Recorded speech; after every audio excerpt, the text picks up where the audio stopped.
తెలంగాణ వ్యాప్తంగా కూడా మొత్తం బడుగు బలహీన వర్గాల బిడ్డలందరూ కూడా మేల్కొని మరి అందరం కూడా కలిసి ఉద్యమాలు చేయడం జరిగింది. మీ అందరికీ తెలుసు, తెలంగాణ జాగృతి నుండి గత 13 ఏళ్ల కింద ఉమ్మడి ఆంధ్రప్రదేశ్లోనే అసెంబ్లీలో అంబేద్కర్ విగ్రహం పెట్టాలని అడిగినటువంటి సంస్థ జాగృతి సంస్థ.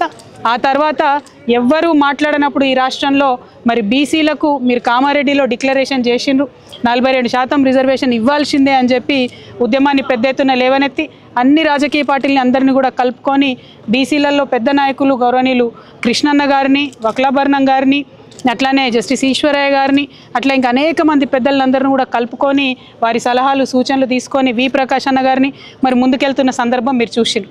ఇవాళ జాగృతి సంస్థ చేసినటువంటి ఉద్యమాలు ఒక బలమైన ప్రతిపక్ష పార్టీగా బీఆర్ఎస్ పార్టీ గలమెత్తినటువంటి అంశాలు ఇవన్నీ చూసి భయపడి కాంగ్రెస్ పార్టీ బీసీలకు బిల్లు పెడతానని నిన్న చెప్పడం అన్నది మనందరికి కూడా గర్వకారణం. ఈ బీసీల బిల్ అన్నటువంటిది తెలంగాణ బీసీ బిడ్డల విజయం అని చెప్పి నేను భావిస్తూ ఉన్నాను. కానీ ఒకటి గుర్తుపెట్టుకోవాలి, ఇది తొలి విజయం మాత్రమే. కాంగ్రెస్ పార్టీకి ఎప్పుడైనా మాట ఇచ్చి దోకా చేసేటటువంటి అలవాటు ఉంది. దోకా బ్యాస్ కాంగ్రెస్ పార్టీ కాబట్టి బిల్లులో మనం 2-3 అంశాలు ఇవాళ ప్రతిపాదిస్తూ ఉన్నాం. ఇది తెలంగాణ వ్యాప్తంగా ఉన్నటువంటి బీసీ బిడ్డలందరూ కూడా జాగ్రత్తగా విని ఆలోచన చేయాలి. ముఖ్యంగా ఇంటెలెక్చువల్స్ అందరూ కూడా ఆలోచన చేయాలని నేను రిక్వెస్ట్ చేస్తూ ఉన్నా. ఏమంటుంది ప్రభుత్వం?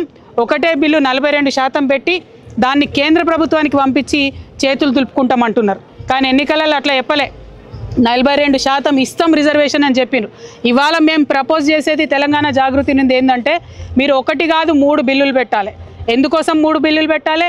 మీరు 46% బీసీలు ఉన్నారని చెప్పారు.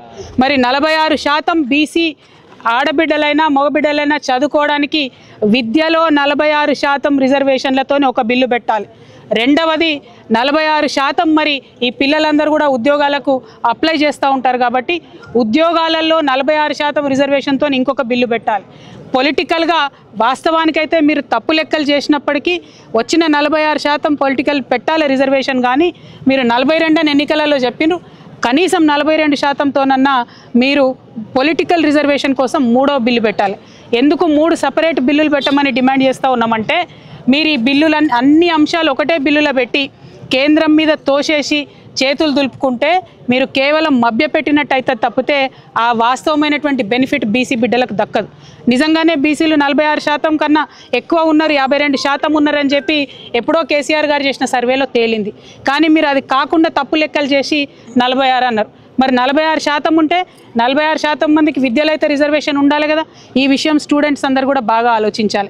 ఇవాళ బీసీ స్టూడెంట్స్ అందరూ కూడా సీరియస్గా ఈ అంశాన్ని తీసుకొని సపరేట్ బిల్ ఎడ్యుకేషన్ కోసం పెట్టాలనేటటువంటిది మనం ఖచ్చితంగా డిమాండ్ చేయాలి.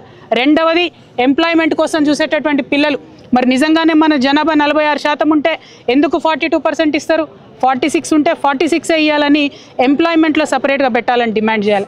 ఇక మూడవది పొలిటికల్ రిజర్వేషన్ కాంగ్రెస్ పార్టీ చెప్పినట్టుగా 42% ఇవ్వాల్సినటువంటి అవసరం ఉంది.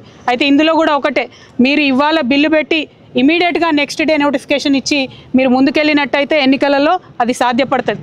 కానీ మీరు ఇవాళ బిల్లు పెట్టి వీళ్ళు కోర్టుకు వెళ్ళేటటువంటి అవకాశాలు ఇచ్చి ఆ చేతులు తులుపుకునే ప్రయత్నం చేస్తున్నారని నిర్దుష్టమైనటువంటి సమాచారం మా దగ్గర వస్తున్నది.